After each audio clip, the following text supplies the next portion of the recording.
أبدا أبدا. أما بعد فأعوذ بالله من الشيطان الرجيم. بسم الله الرحمن الرحيم. من عمل صالحا من ذكر أو أنثى وهو مؤمن فلنحيينه حياة طيبة. صدق الله العظيم وصدق رسوله النبي الكريم الأمين. ونحن على ذلك لمن الشاهدين والشاكرين. والحمد لله رب العالمين. إن الله وملائكته يصلون على النبي يا أيها الذين آمنوا صلوا عليه وسلموا تسليما. درود پاک پڑھ لیجیے. الصلاۃ والسلام علیک یا سیدی یا رسول اللہ وعلی آلک واصحابک یا سیدی یا حبیب اللہ.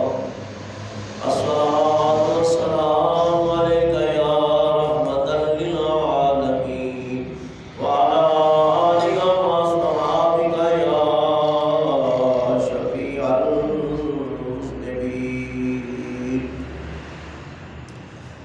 عرس ہے اج شہنشاہ اج میردا مست ساری دی ساری فضا ہو گئی. عرس ہے اج شہنشاہ اج میردا مست ساری دی ساری فضا ہو گئی. دولہا بنیا اے حیدر تلخت جگر. دولہا بنیا اے حیدر تلخت جگر. ہر کلی کل کے نغمہ سرا ہو گئی. اور میرے مولا دی ویکھو عنایت لو چڑھیا خوشیاں نے ارض و سماوات لو. میرے مولا دی ویکھو عنایت لو. میرے مولا دی ویکھو عنایت لو چڑھیا خوشیاں نے ارض و سماوات لو. برکتاں دین خواجہ دی بارات لو. برکتاں دین خواجہ دی بارات لو. آمد سرور انبیاء ہو گئی. برکتاں دین خواجہ دی بارات لو. آمد سرور انبیاء ہو گئی. چھا گیا اے زمانے تے ابر کرم. تخت زرعی تے خواجہ نے رکھے قدم. چھا گیا اے زمانے تے ابر کرم. ابر کرم. تخت زرعی تے خواجہ نے رکھے قدم. چشتیاں دیئے اج عید رب دی قسم. چشتیاں دیئے اج عید رب دی قسم. ہر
آپ حضرات کے سامنے قرآن کریم کی آیہ کریمہ تلاوت کی ہے۔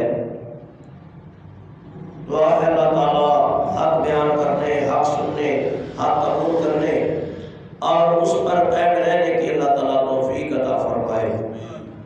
آج کا ہمارا موضوع ہے خواجہ خواجگاں، قبلہ چشتیاں، مرکز عاشقاں، مطلع سالکاں، مقطع عارفاں، ہند ولی، سرتاج ولایت، عطائے رسول، عطائے میر حجاز اور سراپہ سوز و گداز، خواجہ غریب نواز معین الدین حسن چشتی اجمیری رحمۃ اللہ تعالی علیہ، آپ کی ذات والا صفات جو کہ نمونہ حیات بھی ہے اور مقصد عارفاں بھی ہے، منبع انوار و تجلیات بھی ہے، مظہر نور رب العالمین بھی ہے۔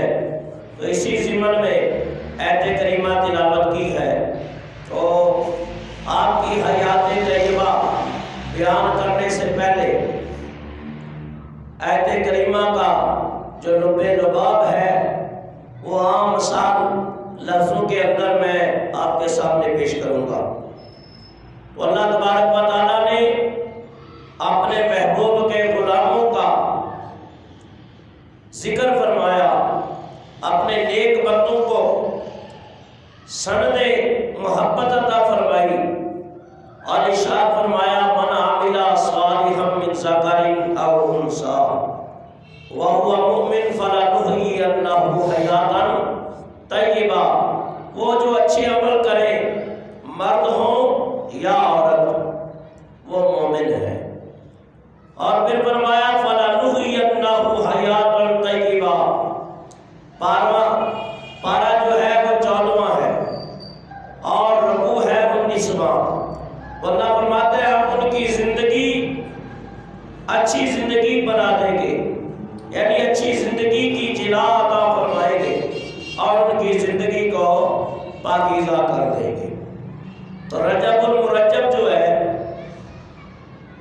یہ وہ مبارک اور سعادت والا مہینہ ہے کہ جس کے اندر اللہ تبارک و تعالیٰ نے اپنے محبوب کو لامکان کی منزلوں کے اوپر بلا کے بلا حجاب بلا پردہ اپنے محبوب کو اپنے دیدار سے مستفید فرمایا اور مقام دنا کی منزلوں پہ فیضیاب فرمایا اور اپنی قدرت کے مناظر دکھائے، اپنی بنائی ہوئی جنت اور دوزخ کا مشاہدہ کیا اور محبوب جو اپنی امت کے غم میں روتے تھے عرش میں بلا کے اپنے محبوب کو اپنا دیدار عطا کر کے اپنے جلوے عطا کر کے فرمایا محبوب فکر نہ کر، دیکھ تیری امت کے گناہ زیادہ ہے یا میری رحمت کے خزانے زیادہ ہیں۔ تو یہ رجب المرجب کا مہینہ جس کی آمد ہے، انشاءاللہ اس مہینے کی برکات بھی ہم اپنے دامن میں سمیٹیں گے۔ اور رجب المرجب کے مہینے کے اندر حضرت خواجہ خواجگاں معین بے کساں غریب نواز رحمت اللہ تعالی علیہ کی ولادت باسعادت بھی ہے، یعنی آپ کی ولادت ہے 14 رجب المرجب 527 ہجری اور آپ کی وفات جو ہے وہ 6 رجب المرجب اور 633 ہجری ہے۔ گویا آپ نے تقریباً 97 سال کی عمر مبارک پائی ہے۔ تو آپ کا عرص مبارک پوری دنیا میں اور خاص کر اجمیر میں بڑے شایان شان طریقے سے منایا جاتا ہے۔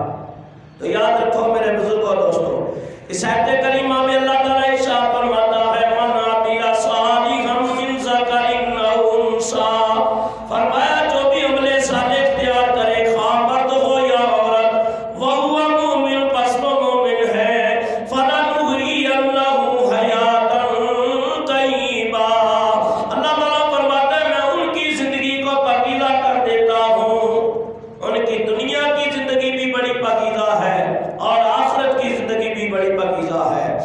دوسرے مقام پہ ارشاد فرمایا وَبَشِّرِ الَّذِينَ آمَنُوا وَعَمِلُوا الصَّالِحَاتِ أَنَّ لَهُمْ جَنَّاتٍ تَجْرِي مِن تَحْتِهَا الْأَنْهَارُ۔ پہلا پارہ اور تیسرا رکوع، خوشخبری سنا دو ان لوگوں کو جو ایمان لائے، اور اچھے عمل کیے، ان کے لیے اللہ تعالیٰ نے جنتیں تیار کی ہیں اور جن کے نیچے نہریں جاری ہیں۔ یہ کن کا بدلہ ہے؟ وہ جو نیک عمل کرے، اچھے عمل کرے۔ یہ قید نہیں ہے کہ صرف مرد ہی، عورتیں بھی اگر اچھے عمل کرے تو فرمایا ان کے لیے بھی اللہ فرماتا ہے جنتیں ہیں جس کے نیچے نہریں جاری ہیں۔ اور تیسرے مقام پہ اللہ فرماتا ہے وعد اللہ الذین آمنوا وعملوا الصالحات منہم مغفرۃ واجرا عظیما۔ 26واں پارہ اور 13واں رکوع، اللہ تعالیٰ ارشاد فرماتا ہے ان لوگوں کے ساتھ جو ایمان لائے اور اچھے عمل کیے تو مغفرت اور اجر عظیم کا اللہ نے ان سے وعدہ کر رکھا ہے۔ اجر عظیم بھی ہے اور ان کے لیے مغفرت بھی ہے۔ پھر ایک اور مقام پہ ارشاد فرمایا وَالْعَصْرِ إِنَّ الْإِنسَانَ لَفِي خُسْرٍ إِلَّا الَّذِينَ آمَنُوا وَعَمِلُوا الصَّالِحَاتِ وَتَوَاصَوْا بِالْحَقِّ وَتَوَاصَوْا بِالصَّبْرِ۔ 30واں پارہ اور 28واں رکوع ہے۔ فرمایا کہ قسم ہے زمانے کی، بے شک انسان خسارے میں ہے، مگر وہ لوگ جو ایمان لائے اور عمل صالح اختیار کیے، حق کی نصیحت کرتے رہے، صبر کرتے رہے، فرمایا ان کے لیے بھی اللہ تعالیٰ نے اجر عطا فرما رکھا ہے۔ تو یہ آیت کریمہ جو میں نے تلاوت کی ہے، خواہ مرد ہو خواہ عورتیں ہو، جو بھی نیک عمل کرے تو اللہ فرماتا ہے کہ وہ مومن بھی ہے اور ان کی زندگی اب پاکیزہ کر دیتے۔ اب اس کی ایک تفصیل حضرت امام جعفر صادق رضی اللہ تعالیٰ عنہ نے بیان کی ہے۔ یہ علم اوپر سے چلا آ رہا ہے، حضرت علی سے امام حسن، ان سے امام حسین، ان سے امام زین العابدین، ان سے امام محمد باقر علیہ السلام، ان سے جعفر صادق، یہ سلسلہ یہ کڑی چلتی رہی۔ اس آیت کریمہ کی تفسیر اہل بیت کے جو مفسرین ہیں اور بعد کے علماء کرام ہیں، جب مفسرین کرام ہیں، فرماتے ہیں کہ اس سے مراد کیا ہے؟ من عمل صالحا من ذکر او انثی، وہ فرماتے ہیں ہی المعرفۃ باللہ۔ فتح القدیر تفسیر کی کتاب ہے، صفحہ نمبر 193، جلد نمبر ہے 3۔ فرمایا کہ حیات طیبہ کون سی حیات طیبہ ہے؟ فرمایا وہ جس سے اللہ کی معرفت نصیب ہو جائے، اللہ کی معرفت۔ اور صاحب تفسیر ابن جریر، یہ بھی تفسیر کی بڑی کتاب ہے، حضرت دہاق بیان کرتے ہیں، فرمایا کہ حیات طیبہ کیا ہے؟ سنو اور ایمان تعالیٰ کرو۔ حیات طیبہ فرماتے ہیں یاکل حلالا ویلبس حلالا۔ تفسیر ابن جریر طبری صفحہ نمبر 114۔ حیات طیبہ کیا ہے؟ پاکیزہ زندگی کیا ہے؟ وہ فرماتے ہیں حیات طیبہ یہ ہے کہ جو اللہ کا نیک بندہ ہے وہ حلال کھاتا ہے اور حلال پہنتا ہے۔ اور صاحب تفسیر خاصم، یہ بھی تفسیر کی کتاب ہے، حضرت مجاہد کا قول نقل کرتے ہیں فَلَنُحْيِيَنَّهُ حَيَاةً طَيِّبَةً هِيَ الْجَنَّةُ۔ فرمایا حیات طیبہ جنت کی زندگی ہے۔ جو جنتیوں کو اللہ زندگی عطا کرے گا نا، اور وہ اللہ تعالیٰ کی نعمتوں سے مالا مال اور مستفید ہو گئے جنت کے اندر، اللہ کا دیدار نصیب ہوگا اور رب کا کلام اور رب کی زبان سے سنیں گے، تو فرمایا کہ وہ جو لطف اور کیف اور مزہ آئے گا اس کو کہتے ہیں حیات طیبہ، وہ حیات طیبہ۔ اب سنو تفسیر روح المعانی، یہ بھی ایک تفسیر ہے۔ فرمایا حضرت شریک کا ایک قول نقل کرتے ہیں، وقال شریک ہی حیات فی البرزخ فقد جاء القبر روضۃ من ریاض الجنہ۔ روح المعانی جلد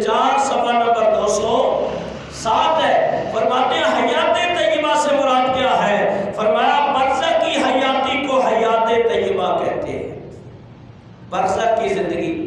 ہم کس دنیا میں بیٹھے ہوئے ہیں؟ اس کو عالم دنیا کہتے ہیں. کیا کہتے ہیں؟ عالم دنیا. اس کو عالم نسوت بھی کہتے ہیں.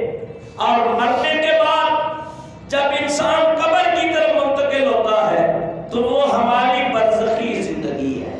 قبر کی زندگی برزخی زندگی ہے. اور اللہ والوں کی زندگی برزخ کی زندگی دنیا کی ہزارہ زندگیوں سے بہترین ہے.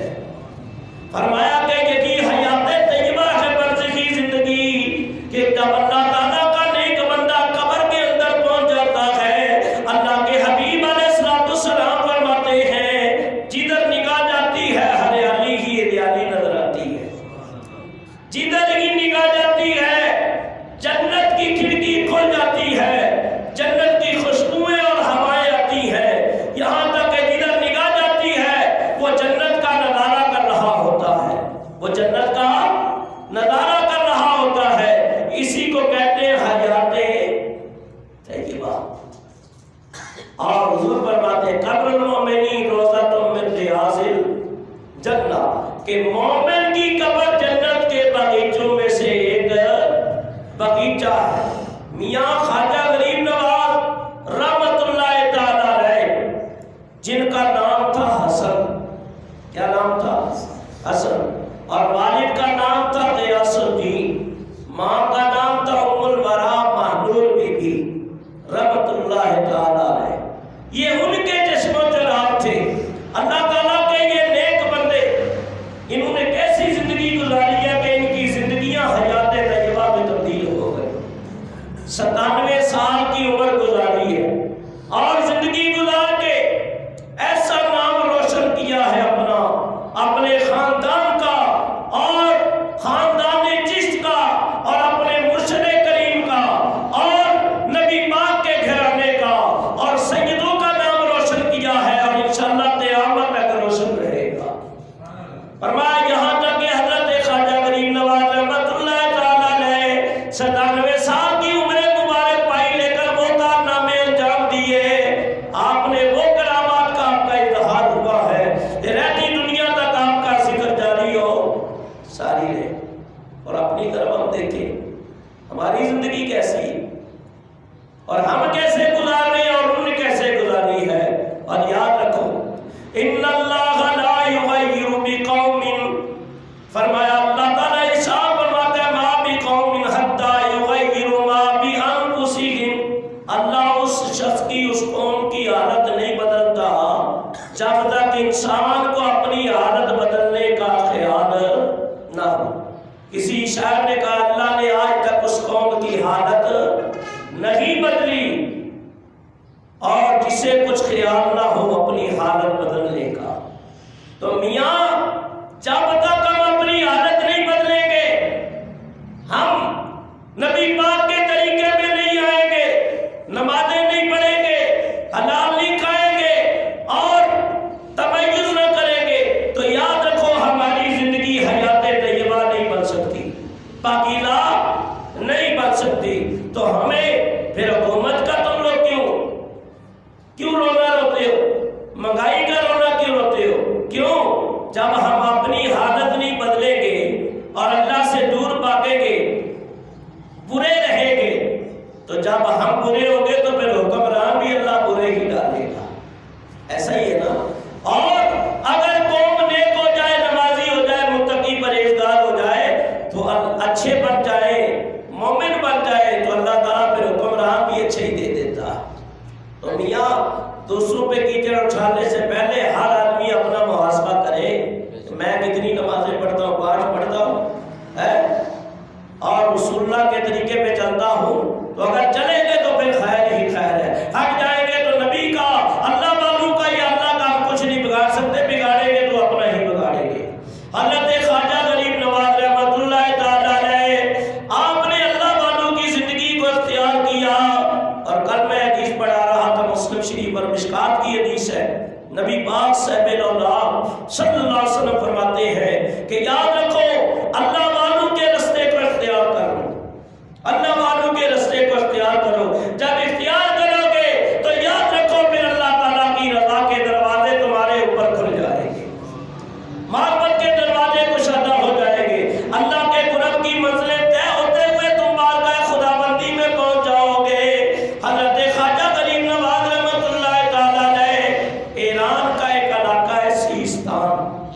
سیستان کا ایک علاقہ ہے سنجر، وہاں حضرت کی ولادت باسعادت ہے، ماں نے نام رکھا ہے آپ کا حسن۔ حسن غریب نواز آپ کے القاب ہے، شیخ الاسلام یہ آپ کے القاب ہے، فرمایا کہ قطب الاقطاب یہ بھی آپ کے القاب ہے، نائب رسول عطائے رسول یہ بھی آپ کے القاب ہے، برہان الواصلین معین الدین والحق یہ بھی آپ کے القاب ہے، کہ آپ نے کام وہ کیے ہیں کہ اللہ نے مخلوق خدا کی زبان کے اوپر آپ کی تعریف کو جاری کر دیا۔ فرمایا حضرت خواجہ غریب نواز رحمۃ اللہ تعالیٰ علیہ، بڑا نقطے بیان کروں گا، وضاحت نہیں ہو سکے گی تو کیونکہ اگلے جمعے میں بھی یہی بیان چلے گا، تو یہ بڑا طویل بیان ہے، میں بڑے اختصار سے آپ کی بارگاہ میں عرض کروں گا، اللہ تعالیٰ میرا بیان کرنا اور آپ کا سننا اپنی بارگاہ میں قبول فرمائے۔ یہاں تک کہ آپ کے بارے میں آتا ہے، ایک روایت ہے کہ 11 سال آپ کی عمر تھی، اور ایک روایت ہے کہ 14 سال آپ کی عمر تھی، اور والد کا سایہ سر سے اٹھ گیا۔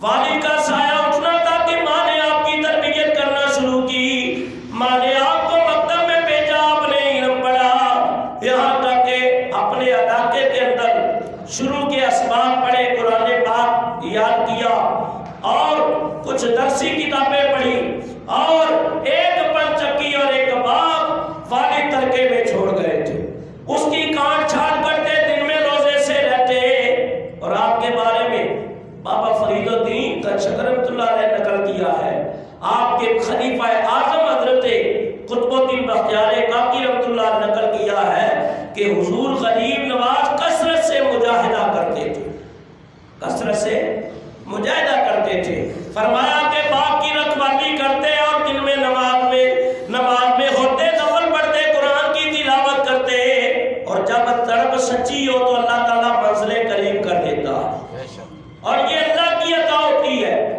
بعد ساری زندگی کوشش کرتے رہتے ہیں، منزل تک نہیں پہنچتے، اور بعد ایسی خوش نصیبی ان کا مقدر بن جاتی ہے کہ گھر سے باہر قدم رکھتے ہیں تو منزل سامنے انتظار کر رہی ہوتی ہے۔ تو یہ اللہ تعالیٰ کی عطا ہے، وَتُعِزُّ مَن تَشَاءُ وَتُذِلُّ مَن تَشَاءُ، اللہ جسے چاہتا ہے عزتیں عطا کرتا ہے، جسے چاہتا ہے ذلت عطا کرتا ہے۔ فرمایا پن چکی اور باغ کی رکھوالی کرتے، ایک دن قسمت نے انگڑائی لی، مقدر یاوری کے اوپر آیا، ایک اللہ تعالیٰ کا ولی، بال بکھرے ہوئے، کپڑے پھٹے ہوئے اور پیون زدہ ہے، حالت فقیرانہ ہے، جیسے ہی باغ کے اندر قدم رکھا، حضرت معین الدین چشتی اجمیری رحمت اللہ تعالیٰ علیہ، نوجوانی کا عالم ہے، 14 سال کی عمر مبارک ہے، اور آج کے نوجوانوں کو، ان بچوں کو دیکھے، نہ ماں کا ادب ہے نہ باپ کا لحاظ ہے، کوئی شرم و حیا نہیں رہا۔ پہلے تو بڑے ادب آداب ہوتے تھے، اگر کہیں تقریب بھی ہوتی تھی لوگ ٹی ویوں کی آواز کم کر دیتے تھے، اور کام کاج چھوڑ کے مائیں بہنیں بھی انتظار میں ہوتی تھی کہ اللہ رسول کی بات پہنچے۔ اب وہ سارے ادب و آداب نکل گئے، تو یاد رکھو جب ہم ایسا کام کریں گے تو پھر برکتیں کہیں سے آئیں گی، کبھی نہیں آ سکتی۔ فرمایا برکتیں تب آئیں گی جب ہم اپنے دین کی طرف چلیں گے۔ اللہ تعالیٰ کے پیارے حبیب علیہ السلام نے ارشاد فرمایا، یاد رکھو اللہ والوں کی جماعت، ایک جماعت ہمیشہ حق کے اوپر قائم رہے گی، یہاں تک کہ وہ اپنا مشن چلاتے رہیں گے اور میرے طریقے کو جاری کرتے ہی رہیں گے۔ تو خواجہ صاحب نے دیکھا ایک اللہ کا ولی ہے، اور حالت اس کی فقیرانہ ہے، بال بکھرے ہوئے ہیں، لیکن چہرہ بتا رہا تھا کہ ہے اللہ والا۔ او درد مٹا دے اور سخن محمدی، اور دین گوائی حالوں، اور جس پلے پل پتے ہوں تیاب خوشبو رومالوں۔ جب اللہ والا دیکھا تو اس کے قریب آ گئے، انگور کا خوشہ توڑ کے ان کی خدمت میں حاضر کر دیا۔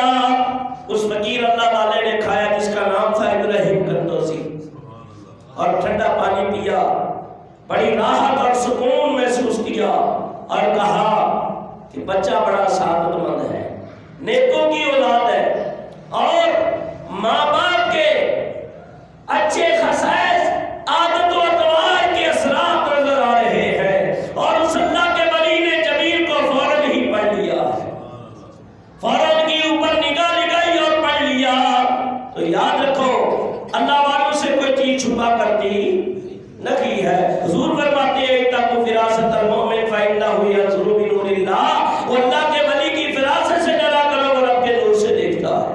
یہاں تک کہ حضرت خواجہ غریب نواز آپ کے منہ میں کھلی کا ٹکڑا نرم کر کے منہ میں ڈالا، وہ زہری تو لقمہ تھا کھلی کا، روٹی کا ٹکڑا تھا، لیکن جیسے ہی اندر آیا تو وہ نور کا نوالا بن گیا اور انوارِ الہی مچلنے لگے، دل کی کائنات بدل گئی اور اندر عشق خداوندی کی آگ لگ گئی، اس سے بھاپڑ اٹھنے لگے۔ حضرت خواجہ غریب نواز کا دماغ، دل و دماغ روشن ہو گیا، دل کی کائنات بدل گئی اور دل کے اندر جذبہ معرفت خداوندی نے انگڑائی لی۔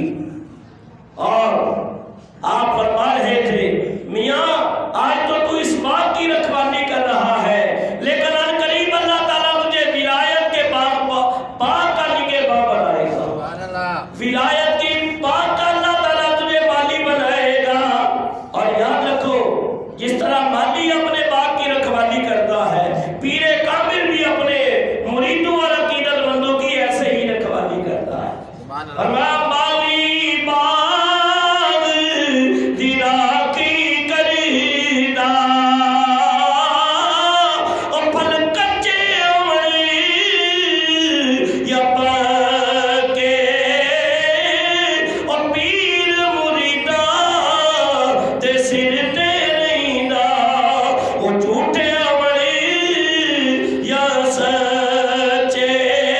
باپ بھی رائے خدا میں صدقہ کر دیا، جو کچھ اللہ تھا اللہ کی راہ میں قربان کر دیا۔ ماں سے اجازت طلب کی، 14 سال کی عمر میں سنجر سے نکلے اور ارادہ نیشا پور کا تھا۔ نیشا پور حضرت تشریف لائے۔ نیشا پور میں حسام الدین بخاری رحمۃ اللہ علیہ کا ایک بڑا مدرسہ تھا، بڑے بڑے شاگرد حضرت کے، بڑے بڑے علماء وہاں تیار ہوئے ہیں، بڑے بڑے اولیاء کرام وہاں بنے ہیں۔ آپ نے ظاہری اسباب وہاں سے پڑھے، پڑھنے کے بعد پھر خیال آیا کوئی ایسا ملے کہ جو اس علم کو عمل میں لے آئے، عمل میں لے آئے۔ یاد رکھو آپ سینکڑوں کتابیں پڑھ لیں، علم حاصل کر لیں، جب تک مرشد کامل نہیں ملتا اس وقت تک آپ کو دین حقیقی عطا نہیں ہو سکتا۔ مولانا روم کتنے بڑے عالم تھے، بہت بڑے عالم تھے۔ مولانا عبدالرحمن جامی رحمۃ اللہ لکھتے ہیں مولوی ہرگز نشد مولا روم تا غلامی شاہ صفا تبریزی نشد، فرمایا مولانا روم اس وقت تک مولوی بنے گی نہیں ہے جب تک شاہ شمس کی غلامی میں آئے نہیں ہے۔ سبحان اللہ۔ فرمایا پیر کا ہونا، اور ہمارے کچھ مولوی اس سے بالکل خالی ہے، اور تبھی تو روحانیت نہیں آتی ہے جب تک کسی اللہ والے کے دامن سے نہ لگے۔ تو اللہ والوں کی صحبت، ان کا قرب، ان کی بات، ان کی صحبت بہت ضروری ہے، اللہ والوں کی نسبت بہت ضروری ہے۔ جب تک یہ ملے نہ بات میاں بنتی نہیں ہے۔ تو اللہ والوں کی نسبت، فرمایا کہ آپ تلاقی کو نکھارتا ہے۔ یاد رکھو خواجہ غریب نواز کا جو میں نے ایک قول پڑھا اسی کتاب اخبار الاخیار کے اندر ہے، حضرت فرماتے ہیں کہ مرشد کامل کی صحبت ضروری ہے، ملتے جلتے رہنا چاہیے اور ان کی خانقاہوں میں آتے رہنا چاہیے۔ یہ میں ڈبہ پیروں کی بات نہیں کر رہا، حقیقی اللہ والے جو واقعہ اللہ والے ہیں ان کی خانقاہوں کے چکر لگانے چاہیے، ان صحبتوں میں بیٹھنا چاہیے۔ کیوں؟ ان صحبتوں کا اثر یہ ہوگا کہ ایک وقت آئے گا تم رسول اللہ کے سانچے میں ڈھل جاؤ گے۔ سر پہ ٹوپی ہوگی، چہرے پہ داڑھی ہوگی، نگاہیں جھکی ہوئی ہوگی، اور لباس سے پتہ چلے گا یہ اللہ والوں کی نسبت کا کرشمہ اور اثر ہے۔ تو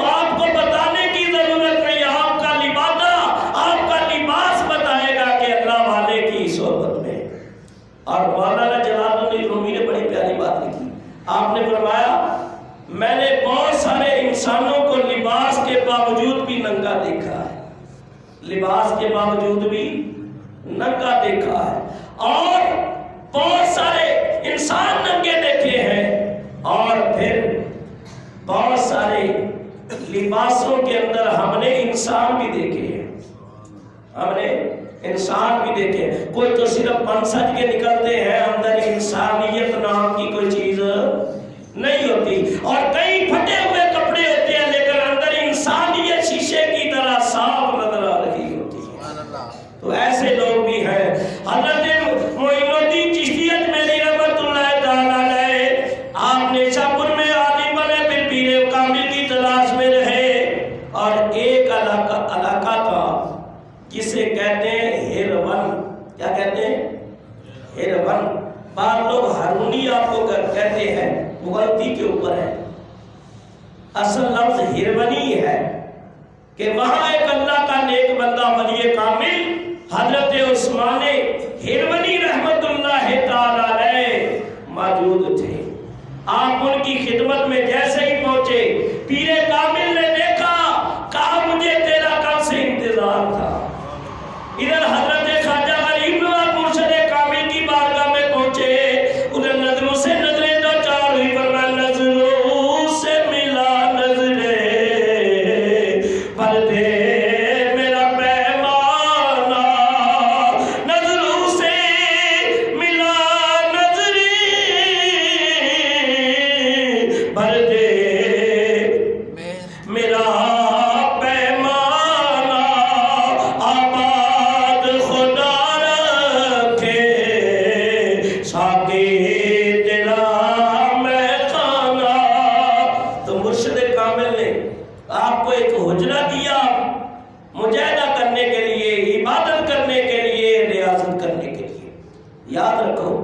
عبادت اور ریاضت بہت ضروری ہے۔ جب تک آپ نفس کو نہیں ماریں گے، عبادت اور ریاضت نہیں کریں گے، اس وقت تک آپ کامل بن سکتے نہیں ہیں۔ اور لوگ ایسوں کے مرید ہو جاتے ہیں جنہیں خود اپنے اوپر بھی بھروسہ نہیں، ان کا نفس خود شیطان کا پیروکار ہوتا ہے، تو وہ اپنے مرید کی رہنمائی کیسے کرے گا؟ میاں یاد رکھو، ایک مثال دیتا ہوں، مجاہدہ کیوں ضروری ہے؟ اس کی وجہ یہ ہے کہ ایک عورت اگر سونے کی 5 تولے کی یا 10 تولے کی ڈلی لے کے اس میں سوراخ کر کے گلے میں ڈال لے، تو عورتیں اس کا مذاق اڑائیں گی کہ نہیں؟ کیا کیسی ہے، اس کو اتنی عقل ہی نہیں ہے، یہ ڈلی ڈالی ہوئی ہے۔ میاں ڈالا تو اس نے سونا ہے، کوئی بری چیز نہیں ہے، لیکن سونا تب پہننے کا قابل ہوتا ہے جب تک مختلف چیزوں سے گزرتا نہیں ہے۔ وہی سونے کی ڈلی جب سراغ لیتا ہے تو وہ اپنے جسم کے اوپر وہ سونا جو ہے وہ آگ کی تپش برداشت کرتا ہے، یہاں تک کہ چلتا ہے اور بھٹی میں تیار ہوتا ہے، پانی بن جاتا ہے، پانی کی مثل جب اس کا مادہ ہو جاتا ہے، پھر بنانے والا ماہر کاریگر اس کو تیار کرتا ہے، لوہے کی قلم لے کے اس کا نقشہ کھینچتا ہے، یہاں تک کہ اب وہ سونا تو تھا، پہلے بھی سونا تھا، اب بھی سونا ہے، اب جیسے ہی وہ زیور بنا تو سونے کی چمک میں اور اضافہ ہو گیا، اس کی خوبصورتی میں اور اضافہ ہو گیا، اور جب وہ ہار بنا تو پھر محبوب کے گلے کا حسن و جمال بنا۔ تو میاں یہ اللہ والے پہلے بھی اللہ والے ہوتے ہیں، لیکن مصائب آلام کی بٹھیوں سے گزرتے ہیں، آزمائشوں سے گزرتے ہیں، عبادت اور ریاضتوں میں گزرتے ہیں، پھر اللہ تعالیٰ کے قرب کے حسن کے جلوے انہیں نصیب ہوتے ہیں۔ سبحان اللہ۔ اسی طرح ایک مثال اور لے لیں، سرما دیکھ لیں، آج کل تو وہ ہم پہنتے بھی نہیں ہیں، جبکہ حکم ہے، سنت بھی ہے، اور ڈاکٹر تو یہ بے وقوف ہے، پرلے درجے کے بے وقوف، یہ کہتے ہیں سرما نہ لگایا کرو آنکھیں خراب ہو جاتی ہیں۔ کوئی بیٹھا ہے تو ناراض نہیں ہوگا بھائی، میں یہی سنتا رہتا ہوں، اور 25 سال ہو گئے تقریریں کرتے، یہ اپنی منطقیں جانتے رہتے ہیں۔ یاد رکھو ہمیں اس پہ توجہ دینی ہوگی۔ حضور فرماتے ہیں کہ سرما پہنا کرو، اس سے آنکھوں کی بینائی بھی بڑھتی ہے، اور یہ پلکوں کے بال اور بڑھتے ہیں اور پلکیں خوبصورت ہو جاتی ہیں، آنکھوں کی تکلیفوں سے انسان بچ جاتا ہے۔ تو میاں کوئی سرمے کی ڈیلی لے کے ایسے ہی آنکھ پہ رگڑنا شروع کر دے، وہ آنکھ کے اندر سرما پڑے گا یا آنکھ زخمی ہو جائے گی؟ زخمی ہوگی۔ تو اس کو ڈالنے کے لیے پہلے چٹو میں ڈالنا پڑے گا، اس کو رگڑنا پڑے گا، جب بالکل ملائم ہو جائے گا اور پاؤڈر ہو جائے گا پھر آپ اس کو ڈالیں گے تو پھر آنکھوں کی روشنی بھی بڑھے گی اور پلکوں کی خوبصورتی بھی ہوگی۔ تو اسی طرح یہ اولیاء اللہ اپنے مریدوں کو پہلے امتحان کی بھٹی سے گزارتے، آزمائش کی بھٹی سے گزارتے ہیں، کیونکہ انہیں خود ماہر ہوتے ہیں، انہیں سبق پڑا ہوتا ہے کہ ولایت کے راستے طے کرتے ہوئے شیطان انسان کو کہاں بہکائے گا، نفس پہ کہاں وار کرے گا، دماغ کو کہاں دوسری طرف راغب کرے گا۔ اس لیے حضور علیہ السلام کو سنو، ادھر دیکھو، نبی پاک نے ایسے دست نبوت سے خط کھینچا، لگی کہتی، پھر ادھر بھی کھینچی، پھر حضور نے ادھر بھی کھینچی، فرمایا دیکھو یہ رستہ جو ہے نا، یہ سیدھا رستہ، یہ سیدھی لکیر ہے، یہ راہ مستقیم ہے۔ کیا ہے؟ راہ مستقیم۔ ادھر والی لائنیں جو ہے نا یہ شیطان کے رستے ہیں۔ تو اللہ والے جو ہے فرمایا وہ نفس سے بھی ہوشیار رہتے ہیں اور شیطان کے واروں سے بھی ہوشیار رہتے ہیں، تو وہ شیطان کو اپنے اوپر ہیوی ہونے نہیں دیتے۔ وہ عبادت ریاضت کرتے ہوئے سیدھے اس رستے پہ چلتے چلتے مرشد کامل کی نگرانی کے اندر اللہ کے حضور پہنچ جاتے ہیں۔ تو پیر کامل جو ہے وہ مرید کو کامل سلسلہ نقش بند، سلسلہ کتنے سلسلے ہیں؟ اگر آپ مجھے آواز دے کے بتاؤ گا کہ مجھے پتا چلے آپ کو بھی سبق یاد ہے۔ کتنے موٹے سلسلے ہیں؟ 4 ہیں۔ ایک ہے قادری، ایک ہے قادری، چشتی، نقشبندی، سوربندی، شاخیں اس کی بہت ہے۔ تو موٹے 4 سلسلے ہیں۔ نقشبند کے سلسلے کے ایک بزرگ ہیں، ان کا نام ہے حضرت بایزید بستامی رحمۃ اللہ علیہ۔ حضرت بایزید بستامی رحمۃ اللہ علیہ فرمایا آپ اپنے مریدوں کو اس قدر محنت کرواتے تھے، عبادت کی بھٹی میں رگڑتے تھے، اس قدر ان سے اللہ اللہ کرواتے تھے، نمازیں پڑھواتے تھے، ان سے روزے رکھواتے تھے، راتوں کو صلاۃ اللیل پڑھواتے تھے، دن رات ان کو محنت کرواتے تھے کہ نفس ختم ہو جائے۔ اور جب کسی کو خلافت دیتے تو اس کی انگلی پہ آہستہ سے چھری رکھتے تھے، چھری سے کٹ لگاتے تھے تو خون کا قطرہ زمین پہ گرتا تھا۔ وہ جیسے ہی زمین پہ گرتا تھا تو لفظ اللہ بن جاتا تھا۔ کیا بن جاتا تھا؟ لفظ اللہ بن جاتا تھا۔ تو میاں وہ اس قابل اپنے مرید کو کر دیتے تھے کہ ان کے بار بار کے اندر مرید کے جسم کے اندر، خون کے اندر بھی اس میں ذات اللہ بس جاتا تھا۔ سبحان اللہ۔ تو پھر وہ خلافت دیتے تھے۔ اور آج کل کیا کرتے ہیں؟ ہاں بھی اگر مرید بنگلے والا ہے، کوٹھی والا ہے، پیسے والا ہے اور پیر صاحب کے نظر میں چڑھ گیا تو میاں اس نے 2-4 لاکھ دے دیا یا کوئی گاڑی دے دی، فرمایا یہ میرا بڑا خلیفہ ہے، بیڑا غرق ہو جائے تیرا، تو بزرگوں کے راستے کو بھی تباہ کر رہا ہے۔ اور آج کل ٹوکن چل رہے ہیں، 100 روپے کا ٹوکن ہے، پیر صاحب کی زیارت بھی کرو اور روحانی علاج بھی ہے۔ یہ ہے ایسے نعمہ کلوں نے، ایسے بیوقوفوں نے اصلی اللہ والوں کو بھی بدنام کر دیا ہے۔ تو وہ جب اپنے مرید کی صحیح اصلاح نہیں کر سکتے تو مرید پیچھے ہو جاتے ہیں، تو کیونکہ اس فائدہ ہی نہیں ہوگا۔ تو جب وہ پیچھے ہوئے تو ایسے کم علم جاہل مرید جو ہے اصلی اللہ والوں کو بھی بدنام کرتے ہیں۔ تو یہ اللہ والوں کا یہ طریقہ نہیں ہے۔ ٹھیک ہے تبھی دیتے ہیں، دب کرتے ہیں، یہ سنت سے ثابت ہے، لیکن اس کو اپنی آمدن کا ذریعہ نہیں بنانا چاہیے۔ روحانیت کسی اور چیز کا نام ہے۔ حضرت خواجہ غریب نواز رحمۃ اللہ تعالیٰ علیہ، آپ کے پیر و مرشد نے آپ کو حجرہ عطا کیا اور عبادت کے اوپر لگا دیا۔ عبادت کی کیفیت کیا تھی؟ حضرت بابا فرید الدین فرماتے ہیں، آپ کے خلیفہ اعظم حضرت غریب نواز کے قطب الدین فرماتے ہیں، میرے پیر و مرشد حضرت غریب نواز رحمۃ اللہ تعالیٰ علیہ جب اپنا حجرے میں عبادت کر رہے تھے، 7ویں دن جا کے آپ ایک روٹی تناول کرتے، 7ویں دن، یعنی سارا دن روزے میں اور ایک ہفتہ روزے میں گزر جاتا، اور وہ پانی پیتے تھے تھوڑا سمجھ گئے کہ 7ویں دن اور 1 مسکال روٹی آپ کی غذا ہوتی تھی یا 5 مسکال روٹی آپ کی غذا تھی. اور بعض اقوال کے اندر عبدالرحمن سے دلوی نے لکھا ہے، یہ قبلہ پہلا ویسی صاحب نے تشریح کی ہے، بعض اقوال ہے کہ خواجہ غریب نواز نے 70 سال تک عشاء کے وضو سے فجر کی نماز پڑھی. سبحان اللہ. عشاء کے وضو سے ایسے نہیں خواجہ ہو رہی، وجہ ہے انہوں نے بڑی باتیں اور ریاستیں کی ہے. فرمایا جب 20 سال تک اپنے مرشد کی خدمت میں رہے، وضو کا پانی پیش کرتے تہجد میں، دن رات اپنے مرشد کی خدمت میں رہتے، ان کے کپڑے تیار کرتے، ان کے ذاتے راہ بن کے ان کے سامان کو اٹھا کے ساتھ چلتے، اور مرشد کامل بھی دیکھتا رہا. اللہ والے دیتے تو ہیں لیکن بڑی محنتوں اور بڑی مشقتوں اور تکلیفوں سے گزارنے کے بعد، کیونکہ فقر ایسی چیز نہیں ہے، فقر نبی پاک کی طرف سے یہ انعام ہے جو اہل اللہ کی طرف سینہ بسینہ منتقل ہوتا ہے.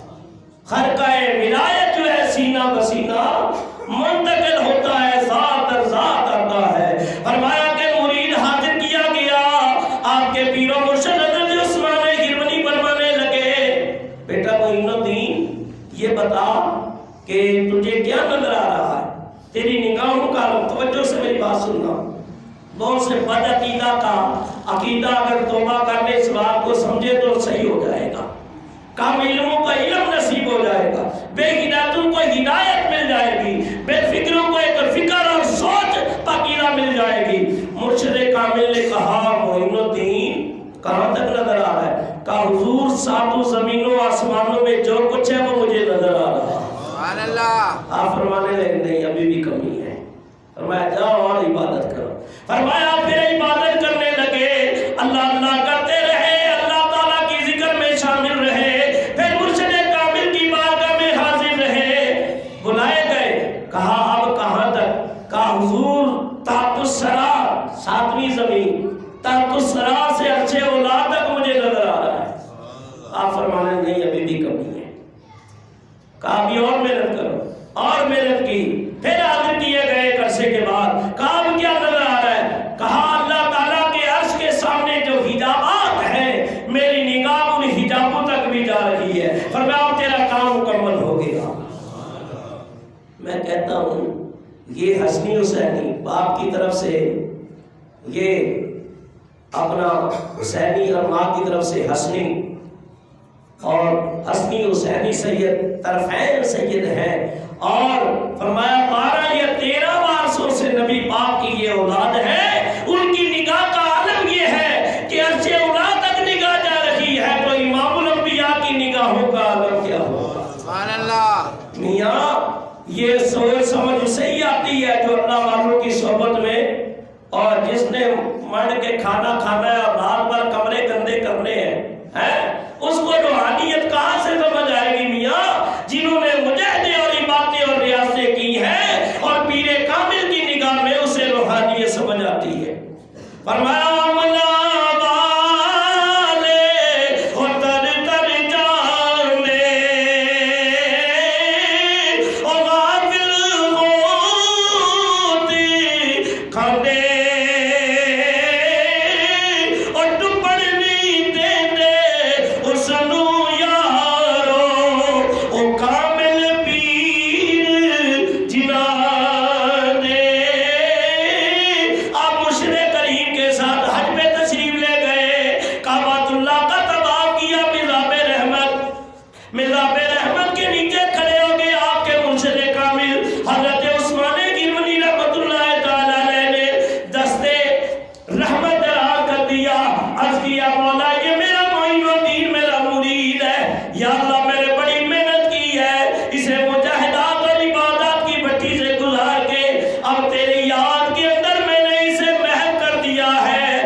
فرمایا کہ وہاں سے پھر آپ مدینہ پاک تشریف لے گئے.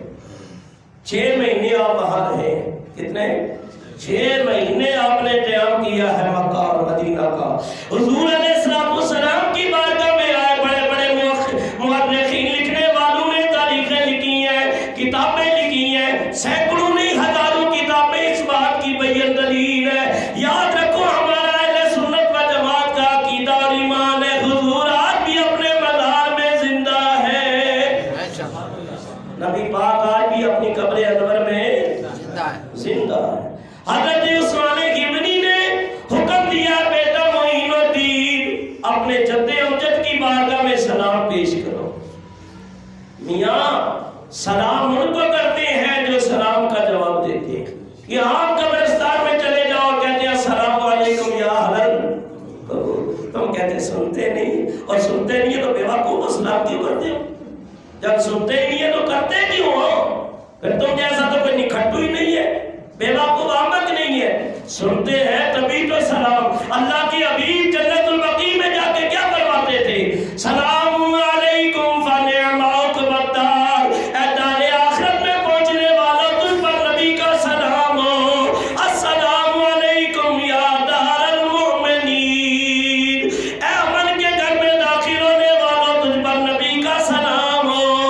سلام سنتے ہیں تبھی تو نبی سلام کر رہے ہیں، وہ سنتے بھی ہے، وہ جانتے بھی ہے، یہاں تک کہ قبر کے اوپر پرندہ بیٹھ جائے قبر والے یہ بھی جانتے ہیں یہ نر ہے یہ مادہ ہے، تو فرمایا کہ یہ اولیاء کا مقام کیا ہوگا اور اواسو کا مقام کیا ہوگا، اقطاب اور ابطال اعداد کا مقام کیا ہوگا، اور امام الانبیاء کا مقام کیا ہوگا۔ سبحان اللہ، سبحان اللہ، ذرا وہ چیز کہہ دیا کرو سبحان اللہ، آپ گئے ہو گیا، ذرا اونچی آواز سے سبحان اللہ، سلام پیش کیا، الصلاۃ والسلام علیکہ یا رسول اللہ۔ خواجہ صاحب کی زندگی بیان کر رہا ہوں، دعا بھی کرتا ہوں، اللہ تعالیٰ اپنے محبوب کے مصلی کے صدقے، اپنے نبی کی دین کی خدمت کے صدقے، اللہ تعالیٰ پاک قرآن کے صدقے، اولیاء اعظام کے صدقے، پیر کامل کے صدقے، اللہ تعالیٰ آپ کو بھی اس مقام پہ سلام پیش کرنا نصیب فرمائے۔ سلام کیا پیش کرتے ہیں؟ الصلاۃ والسلام علیکہ یا رسول اللہ، الصلاۃ والسلام علیکہ یا حبیب اللہ۔ میں تو جب عمرے پہ گیا نا، ایک بار 2005 میں جانا ہوا ہے، 2016 میں جب ادھر آیا تھا نا 2015 میں، تو دوسرے سال ہی ماشاءاللہ مجھے عمرہ نصیب ہو گیا۔ تو اللہ تعالیٰ آپ میں بہت سارے گئے، اللہ پھر لے جائے۔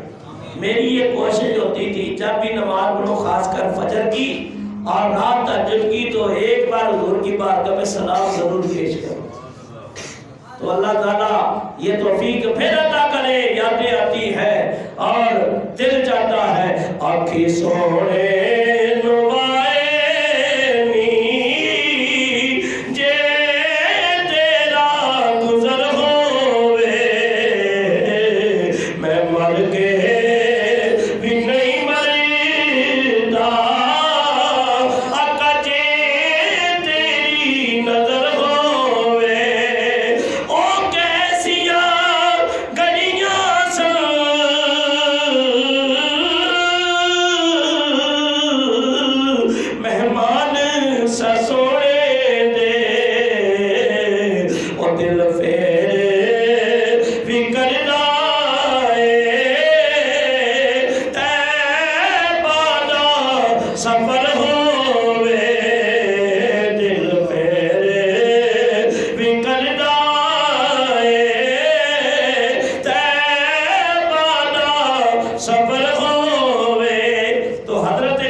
چھوٹی جی کتابڑی نہیں بندے ہو، کتنیاں کتاباں نے وہ ذکر موجود ہے۔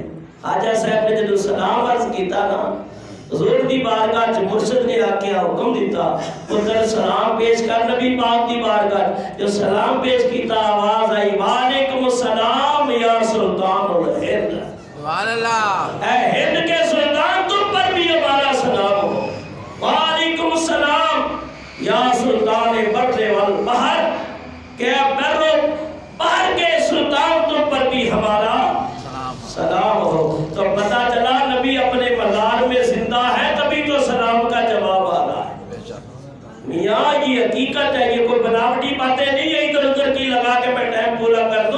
اگر با نظر عمیق غور و فکر اور تدبر کیا جائے، قرآن و حدیث کا مطالعہ اور صالحین کی زندگی پڑھی جائے تو یہی حقیقت روز روشن کی طرح عیاں ہو جاتی ہے کہ اولیاء دنیا میں بھی زندہ ہے، اپنے مزاروں میں بھی زندہ ہے، سبحان اللہ، اللہ کے نبی اپنی قبروں میں زندہ ہے، حافظ قرآن زندہ ہے، شہداء زندہ ہے۔ فرمایا اولیاء اللہ لا یموتون بل ینتقلون دارا الی دار۔ حضور فرماتے ہیں کہ یہ اللہ والے نہیں مرتے بلکہ یہ تو مکان بدلتے ہیں۔ کیا بدلتے ہیں؟ مکان بدلتے ہیں۔ آواز آئی تم پر بھی ہمارا سلام ہو۔ آپ فرماتے ہیں مجھے روحانی طور پہ حضور نے حکم دیا، فرمایا بیٹا معین الدین، یہ لقب حضور نے عطا فرمایا۔ معین الدین نام آپ کا معین الدین نہیں تھا، نام تھا حسن۔ معین الدین حضور نے لقب عطا کیا ہے کہ ہند کے اندر کفر و شرک کی تاریکیاں اور کالی گھٹائیں چھائی ہوئی ہے، وہاں جا کے اسلام کی شمع کو فروزہ کرو، اللہ کی مدد بھی تمہارے ساتھ ہے، میری نگاہ نبوت بھی تیرے ساتھ ہے۔ سبحان اللہ۔ آپ فرماتے ہیں نبی پاک نے حکم دیا، وہاں سے آپ چلے، وہاں سے آپ عراق آئے، ایران اور مختلف علاقوں سے ہوتے ہوئے آئے۔ آج بڑا مختصر کرتے ہوئے وضاحتی بیان نہیں ہے، یہاں تک کہ آپ وہاں سے افغانستان، کابل سے پشاور سے پھر آپ لاہور آئے، حضرت داتا علی حجویری کی بارگاہ میں۔ ہر سال ہمیں سعادت ہوتی ہے، نصیب اللہ تعالیٰ آپ کو بھی لے جائے، اور بڑی ہستی ہے، بہت بڑی ہستی ہے کہ حضرت بابا فرید الدین کتنے بڑے اللہ کے ولی ہیں کہ جن کے مرید حضرت نظام الدین اولیاء محبوب الہی ہے، جن کے مرید حضرت صاحب کلیری ہیں، یہ بھی داتا کی بارگاہ میں حاضر۔ علامہ قاری رحمۃ اللہ علیہ ایک بار بابا صاحب حاضر تھے، آپ فرماتے میں اندر اجرے میں بیٹھا تھا قبر انور کے قریب، تو ایک پڑھنے والے نے ایک شعر پڑھا اور میں نے اس کو یاد کیا کہ یہ فرید الدین ہے۔ فرمایا جس نے اس در پہ گردن جھکائی بن گیا وہ محبوب الہی، جس نے اس در پہ گردن جھکائی بن گیا وہ محبوب الہی۔ دیکھو جا کلیر میں جا کے تو دیکھو جا کر کلیر میں خواجہ صابر پیا ہے یگانا، ہے صابر پیا ہے یگانا، تیرا قائم رہے آستانہ، خواجہ گنجے شکل کر کرم کی نظر میں دیوانہ، مل کے پڑھو خواجہ گنجے شکل کر کرم کی نظر میں دیوانہ، قائم رہے تیرا آستانہ۔ تو حضرت بابا فرید جیسے اپنی داڑھی جو ہے داتا صاحب کی قبر کی صفائی اپنی داڑھی سے کرتے تھے۔ اب کیسے؟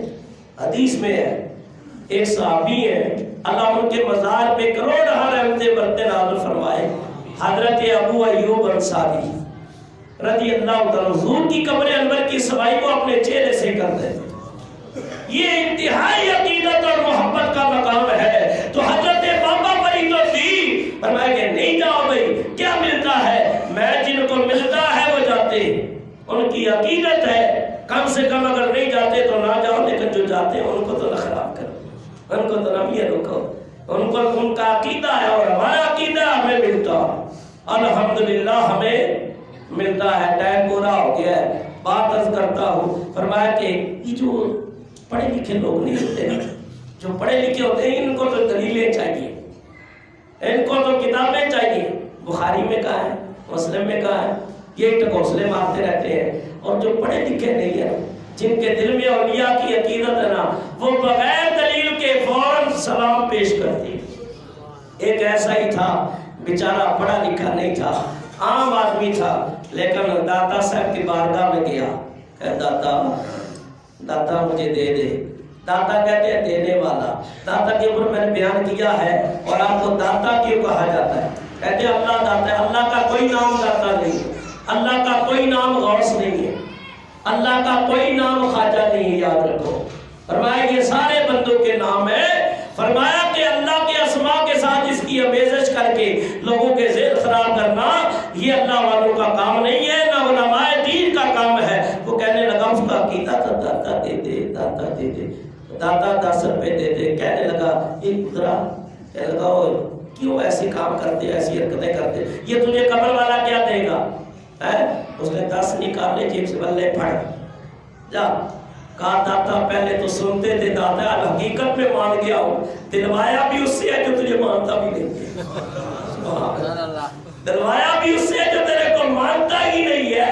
تو بھئی میاں عقیدہ جس کا ہے اسے خیرات ضرور ملتی ہے. وہ کہتے ہیں کیا ہے جو خدا سے جو تم مانگتی ہو جا کے اور دیا سے. چندے کی رسیدیں لے کے گھومتے ہیں، میں کہنے وہ چندہ ہے جو نہیں ملتا خدا سے، جو تم مانگتی ہو جا کر اغنیا سے. ہمارا عقیدہ ہے اللہ والوں کے صدقے ملتا ہے، ان کی درگاہوں سے ملتا ہے، ان کی دعاؤں سے ملتا ہے، ان کی نگاہوں سے ملتا ہے، ہمارا بیڑا پار ہو جاتا ہے. الحمدللہ. یہ موضوع رہ گیا ہے، یہیں پہ اختتام کرتا ہوں، ٹائم بھی ہو گیا ہے. تو انشاءاللہ جو بقیہ حصہ رہ گیا ہے حضرت کا داتا صاحب کی بارگاہ میں 40 دن آپ نے چلا کاٹا، داتا صاحب کی بارگاہ میں غریب نواز نے، اور پھر وہاں سے ہندوستان چلے. آگے کا سفر انشاءاللہ آئندہ جمعے بیان ہوگا. دعا ہے اللہ تعالیٰ کی بارگاہ میں قبول و منظور فرمائے اور ہم سب کو اولیاء کرام کی محبت عطا فرمائے.